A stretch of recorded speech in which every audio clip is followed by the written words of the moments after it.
recording this session, and we're off and running. And the topic for this week is basically all of the last lessons on the set. And let's go to gallery view here. And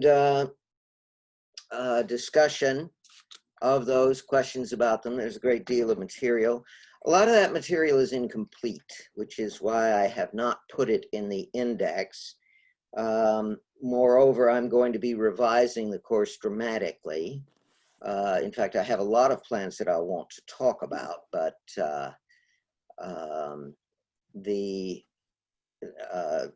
basically, I just don't see any reason at this time to rewrite them and expand them to full utility. So anyway, but is there anything in those essays that you'd like to discuss?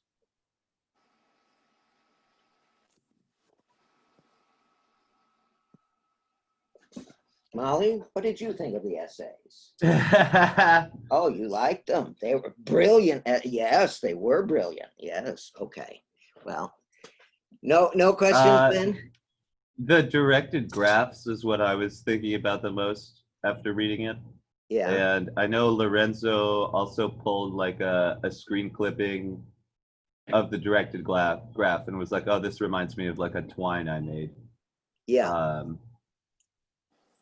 Yeah. So I don't know. I was thinking about that as I was reading it. Let me explain the differences. There are some similarities there, the important ones. Twine is still part of the basic text adventure interactive fiction genre, and it is architecturally the same as that. Those all have, they're better described as maps than directed graphs, although some people, especially, what's her name? Really good IF lady. She has, her maps involve things that aren't places, that aren't spatial locations. But in most of these, the nodes of the graph are rooms, spatial locations, and you move from location to location. And the critical thing is what causes movement from one location to another. And in all of the text adventures and interactive fiction things and so forth, you explicitly move. You say, go north or do this, and that moves you to the next node in the graph. Now with Storytron, the nodes were verbs, but the verbs generated events. That is, you could jump, by doing one verb, you triggered reactions that led to another verb. But this network, this directed graph, in the process, you generated an entire event, which is a verb plus a whole bunch of other attributes. So you got a lot of variation as you move around through it. And that was one of the fundamental design concepts of the Storytron system.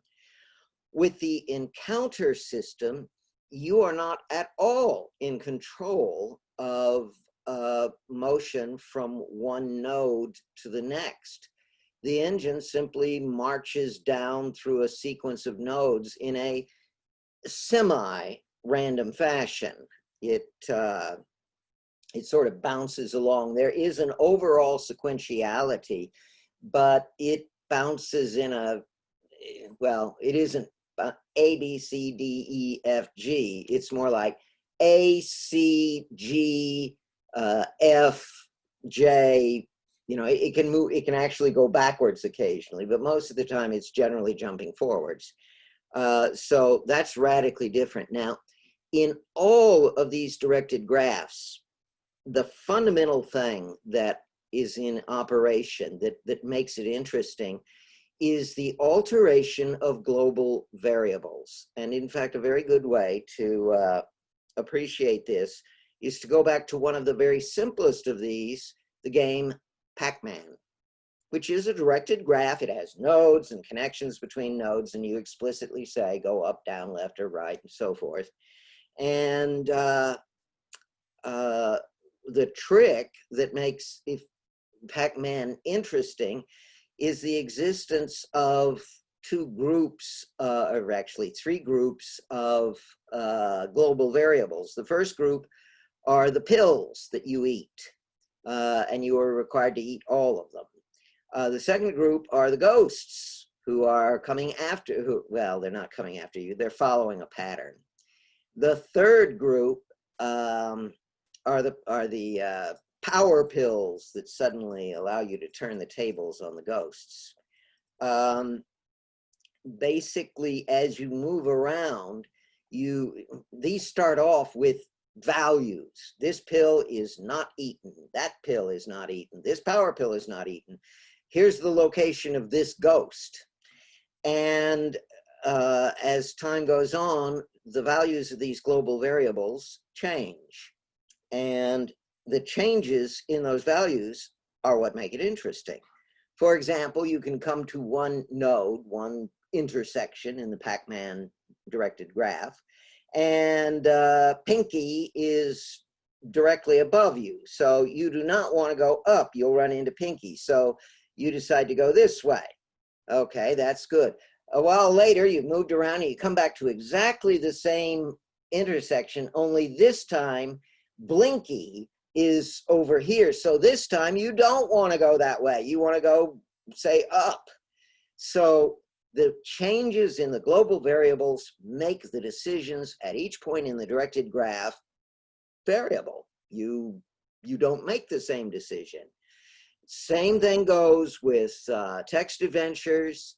You come to this room and you can't get through the door because you don't have the key to the door. So you wander around and eventually you find the key in another room. And then you come back to this one, and now that node in the directed graph is different. It has an openable door, and you open the door and go on to other things. With the Storytron technology, there weren't any keys, but the global variables you were changing were much more complex. They were the relationships among all of the characters. And those relationships were altered by your actions. So you say something nice to somebody and they like you a little more. And then presumably the way those reactions change alters their behavior in ways that you want to be beneficial to you. So that's the basic thing for Storytron. With the encounter editor, it's greatly simplified. Basically, the only thing you're changing are relationships towards you. That is how people feel about you. And so really, the encounter editor is going to have a very simple, grand architecture. Basically, the player's job at the beginning is to instill some set of relationships. He starts off, people feel this way about me, and as I go through all of the encounters, I need to alter their relationships into some new pattern, and then that new pattern will determine whether I win or lose. So that's the basic concept. Much simpler, but I hope more manageable for most people.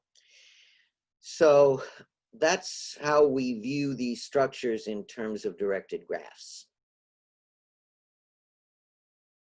Any other thoughts? What was the biggest problem in Storytron if it's like this verb links to that verb via reaction and so on?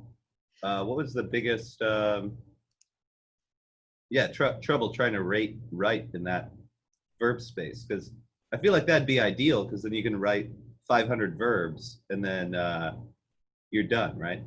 Well, the problem lay in, you spent most of your time writing the inclination expressions for, how inclined people are to carry out various reactions or to choose particular options. The difficulty with that was that they all had to be normalized to each other. That is, here you are in August and you're writing up an inclination expression for this verb, and then in November you're doing an inclination expression for another verb, and they have no relationship whatsoever. You've completely forgotten this one. And then when you run a rehearsal, you find that, you know, this one leads to something, something, something, and then this one, and you'll find, wait a minute, if I do this, then this will never happen. And you find these conflicts, indirect conflicts between various options, and you'd have to go back and say, okay, we're going to make this a little more likely to happen if you like him, and we're going to make this a little less likely to happen if you like him. And you spent so much time running back and forth trying to get everything into harmony. It just proved to be impossible. It was just too much work. Perhaps it could have been resolved with better tools, but this was an immensely complex system, and I did build a lot of really neat tools, but they weren't enough. Basically, it was like writing, an entire, I don't know, some operating system in machine code. Just too big a job for the existing system. So, other thoughts or ideas?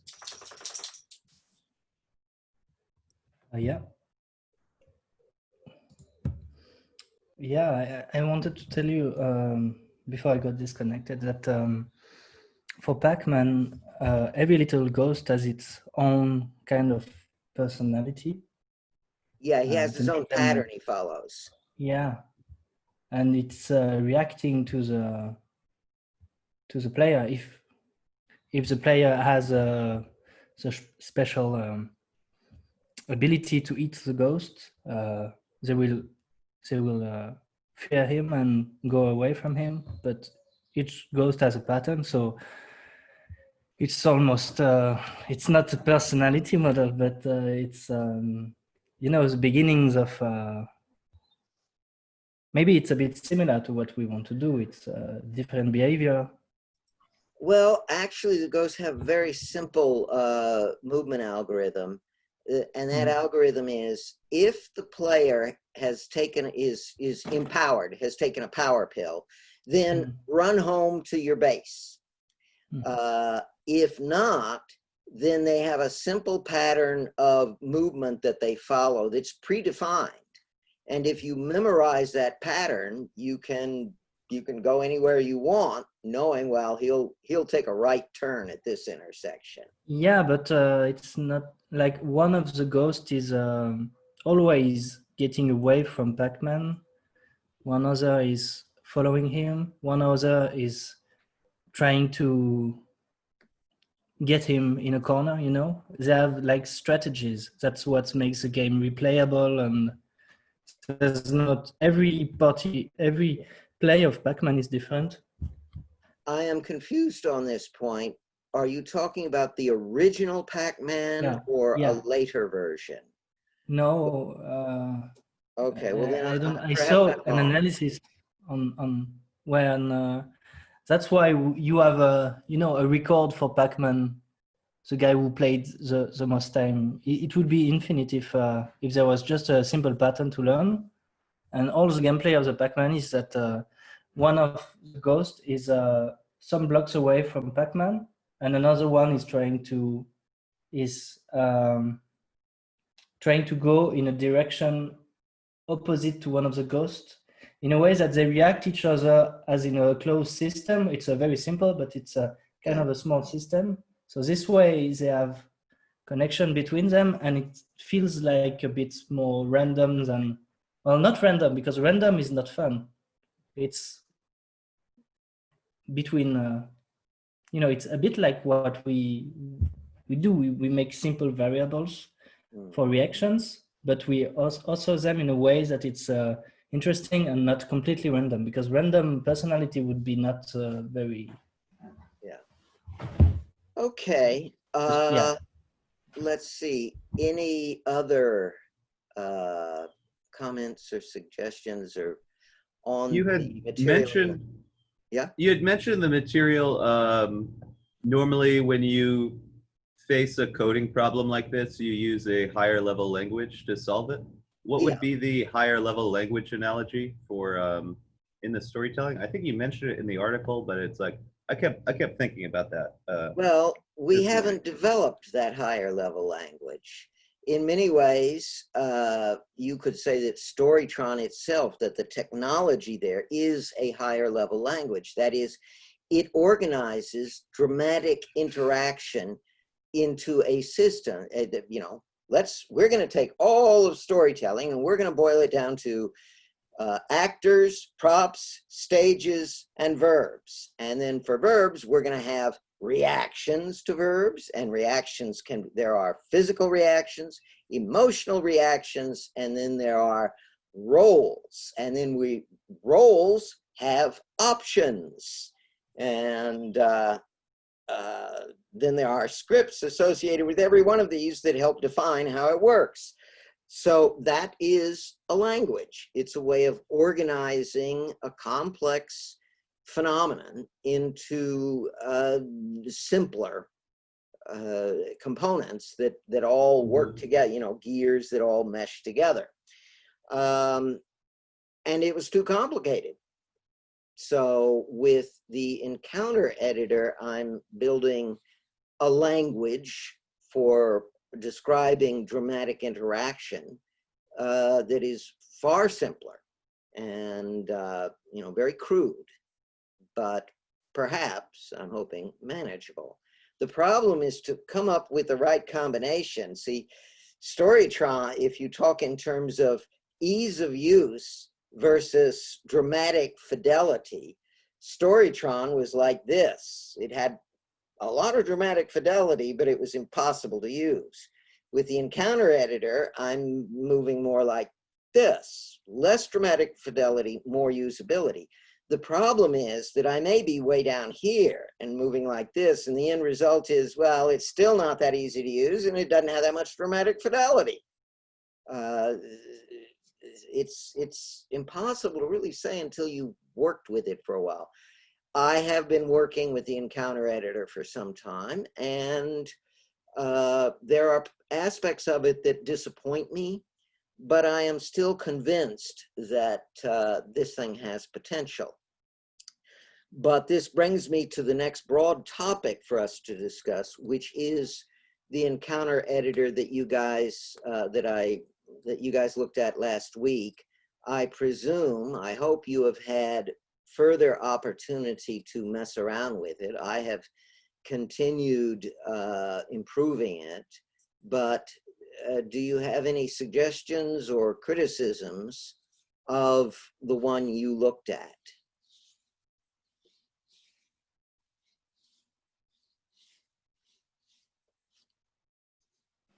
Okay, apparently not. I've taken your suggestions in a bit of another direction. I'm not sure if something will come out of this, but I've started to, in a way, take apart your encounter editor.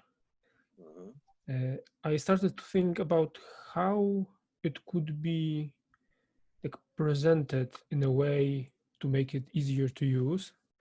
So I started to prototype how to construct the UI and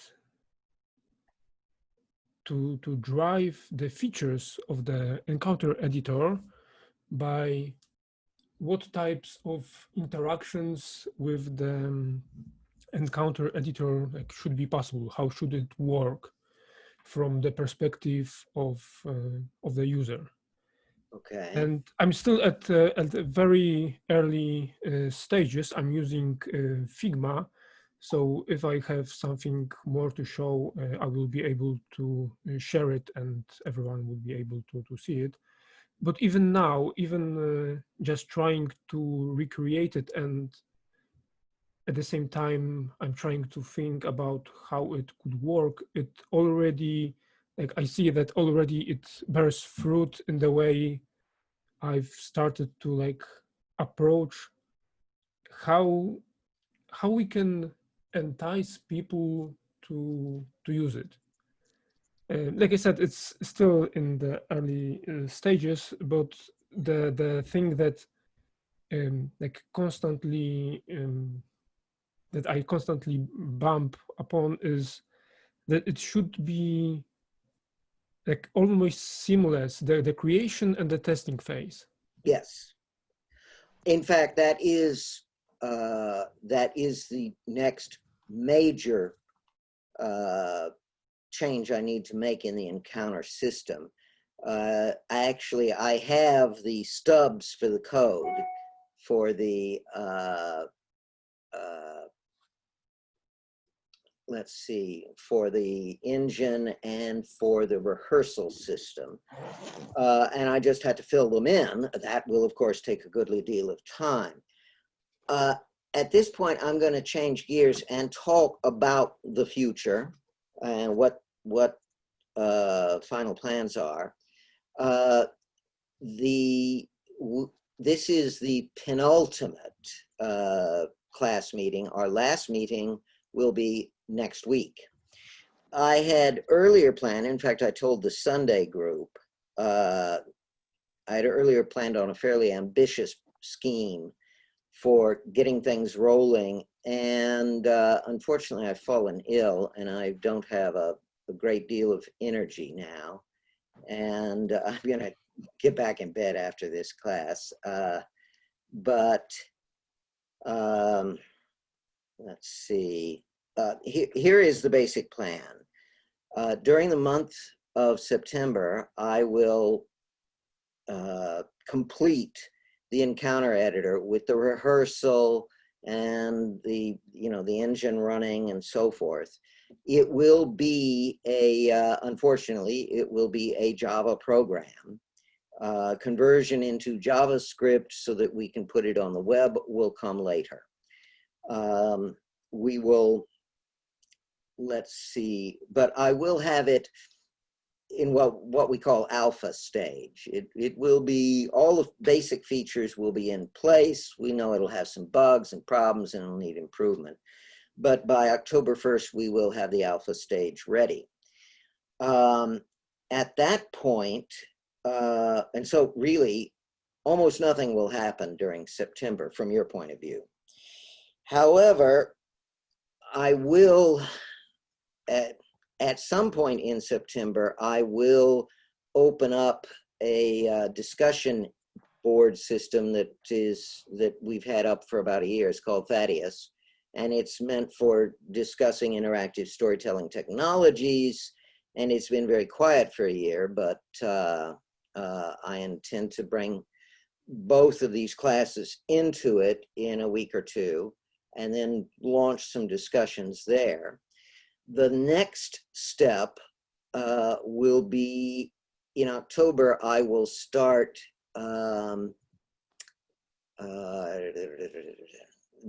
basically, I'm going to start a conference on the encounter technology initially, and interactive storytelling in general later. And the way it's going to work, I finally solved one problem, which is timing. Different people come in at different times. Basically, the conference will have a meeting at 8 a.m. my time on the first Sunday of each month. Another meeting at 12 noon on the second Tuesday of each month. A third meeting at 4:00 p.m. on the third Thursday of each month. And then finally, a fourth meeting at 8:00 p.m. my time on the fourth Saturday of each month. The reasoning here being that no matter where you are in the world, there should be a time that will work for you. And basically, we will discuss. These will be more symposia. For the first few months, we'll be talking only about the encounter editor. The basic structure will be, I will start off each meeting with a 15-minute opening act to, remind everybody of what we're talking about and some of the various issues under consideration. And then I open up the floor and we see where the discussion goes. And by the way, people can attend as many of these as they want. There will be no fees.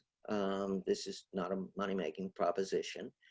And my biggest problem will be choosing who gets to come. Now, my initial inclination is to say only the people in this course and the people on Thaddeus get to come. But I may open it up more widely if we have space. So I don't know. I need to learn more about how to operate Zoom. We'll also make the encounter editor, we'll put it up on, oh, come on, I want to say, come on, the public source code sharing platform. GitHub? I'm sorry? GitHub? Yeah, GitHub, yes. And that, but before I can do that, I've got to learn more about how it operates. And we'll need to organize people to have various administrative responsibilities, because you don't want me having those responsibilities because I don't know how to do it. Let's see. My expectation is that during the fall, we'll refine the encounter editor. If everything goes right, see, at some point, we may all decide the encounter editor sucks. Let's throw it away and move on to something else. But if all goes well and there's general agreement, this thing has some potential here, we should continue developing it. Eventually, we'll be able to do all of this directly on the web. Everything will be in JavaScript. You can go to each story world created by an author will have its own web page, and you just do everything in the web page. It'd be nice to be able to throw in the face display technology. That's an important component that I am not putting in right now. So if all goes well, we will continue developing, improving, and refining the encounter editor system. And maybe it'll turn into something big that lots of people use. Maybe not. At some point, if interest in the encounter editor system declines, I will entertain proposals for alternate discussions. That is, any of you could say, Chris, I have this weird idea for an interactive storytelling technology, and I'd like to run it by the group. In which case, if we've got free time because of the encounter editor, whatever, I'd say, okay, fine. Prepare a 15-minute presentation to open up the discussion with, and let's see how people respond. So let's see. Let me respond to some of the chat. We'll run Java apps, not 100. Okay.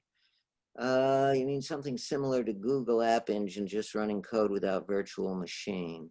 I don't understand what you mean, James. I think James was responding to me saying that okay. Amazon's AWS will run Java, and I'm not 100% how it runs it, but I know sometimes like you don't need web specific code on that AWS platform, like because I was looking at it for C++, and there's tons of pretty much drag your desktop program into the web page, and it'll serve it with backend and very limited code changes. But that was using Qt, which I know is like a third party, has tons of more things going on. I don't know if that was part of why that worked. So I'm not 100%. That's something to look into. Okay. Anyway, that is the rough plan. Thoughts on it? I like this symposium plan. I think it'd be cool if anyone could watch it. So if somebody came across your website, they could drop in and just observe and maybe not interact. And maybe there's like a participation threshold to be asking okay. questions or interacting at the symposium. So if you give a presentation, then maybe you're allowed to, then you're in the club, Yeah. you know, some sort of test to get them in, you know? Well, And in it fact, doesn't have to be hard, just like a passion test almost. well, one simple idea I had for implementing this was to require, if you are going, the only people who can appear on Zoom are those who are wearing their hat. And so if you don't have a hat, you can't do it. And, which brings me to another point. I need each of you to send me your postal address so that I can send you your hat and your Super Bowl. I talked about this last week, didn't I? I didn't? I Oh, don't think so. oops. I don't know. Okay. I don't remember anything about the Super Bowl. I'm sorry, Joe? I don't recall anything about the Oh, Super okay. Bowl being mentioned. Our Let me prizes explain have this. doubled. Let me explain this. I realized I had said something, I thought it was to you guys, but it turned out it must have been the Sunday group. I think it is very important that once a week you go for a walk and bounce a ball as you walk, because this is one of the simplest forms of play, and it is something that you did a lot as a little boy. And I think it is a way, my experience has been that this connects me with those feelings of exploratory play. You know, when you first use this and, you know, did it spinning and watch it bounce in a funny direction, all sorts of strange things you can do with these. And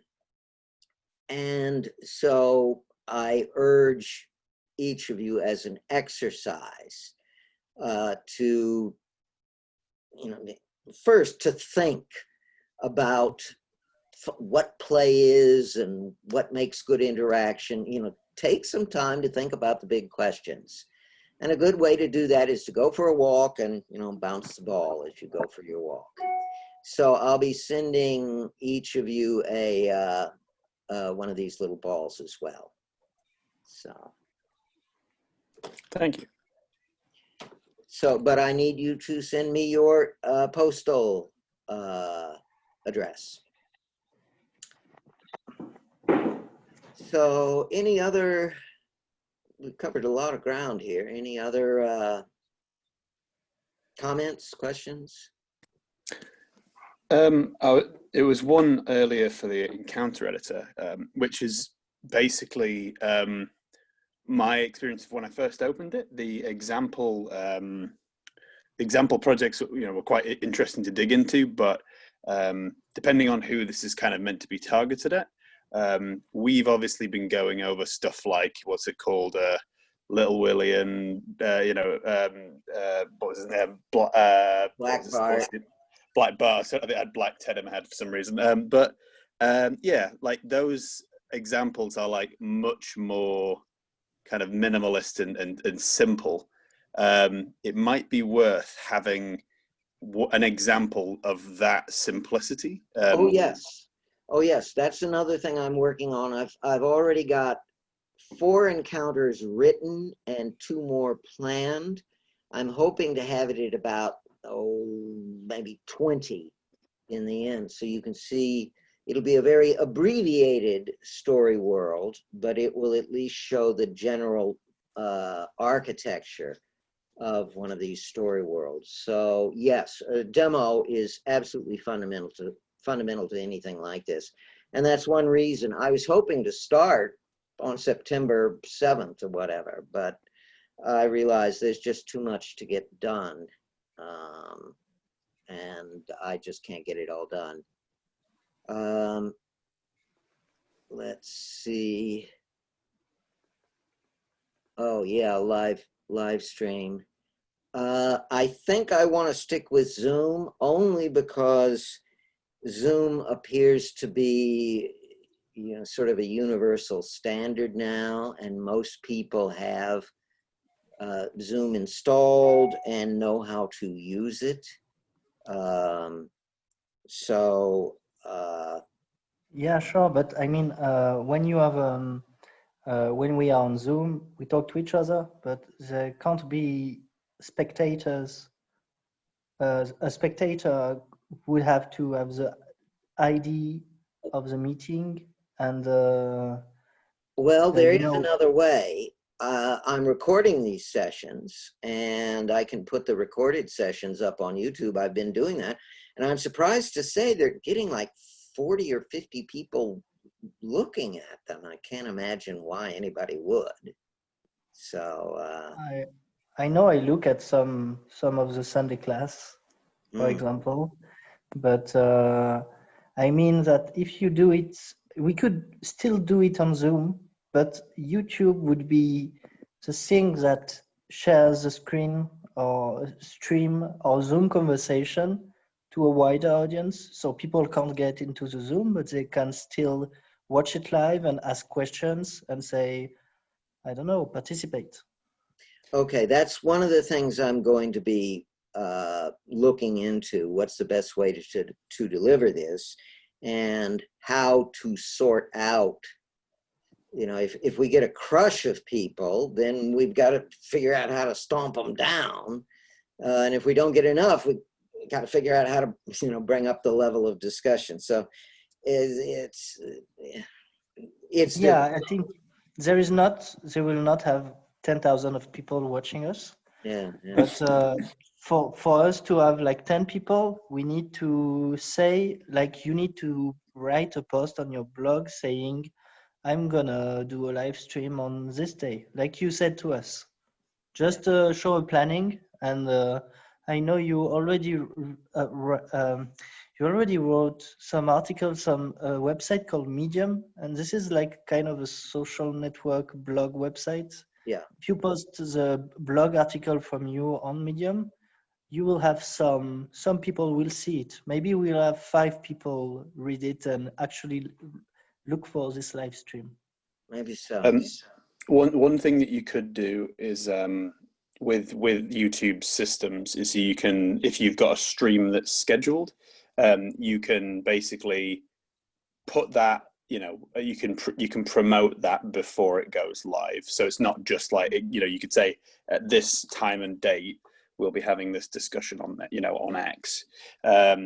Yeah, but I think what I would say is to keep an eye on the metrics from, how many people you're getting from YouTube. And if, if it passes like an arbitrary number, so like 100 people, for example, maybe think about it. But if it's still in like double digits at the moment, you can, like, it may, I don't know what resources you have at your disposal, but, getting like a streaming setup, don't think there should be too many extra steps, and I'm sure there'll be people in here willing to help. But if it's streaming and there's, to be fair, if you're going to be putting that stuff on YouTube anyway, streaming it live, I don't think there should be too much extra in terms of steps there.